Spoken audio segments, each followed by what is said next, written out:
আমরা গতকাল কুড়িগ্রামের আমাদের যে বাগভান্ডার বিওপি আছে, আমরা আগে থেকেই একটা গোয়েন্দা তথ্য পেয়েছিলাম। সেই গোয়েন্দা তথ্যের ভিত্তিতে আমরা একটা জানতে পেরেছিলাম যে একটা বড় একটা চালান আসছে। তো তার ভিত্তিতে আমাদের লোক আগে থেকে ওখানে উপস্থিত ছিল।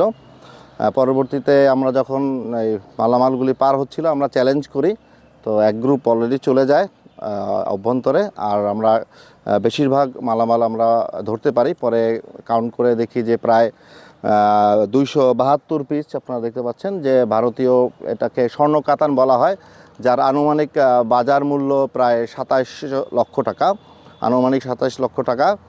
প্রায় সীমান্তের চোরাচালান পর্বটা আগে থেকে বৃদ্ধি পেয়েছে।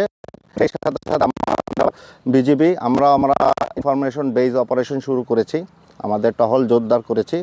তো আশা করি যে এই যে আমাদের যে অভিযান, সেই অভিযান ইনশাল্লাহ অব্যাহত থাকবে এবং সীমান্তে মাদক এবং চোরাচালান এটা অন্যের কোঠায় নিয়ে আসার জন্য। ধন্যবাদ।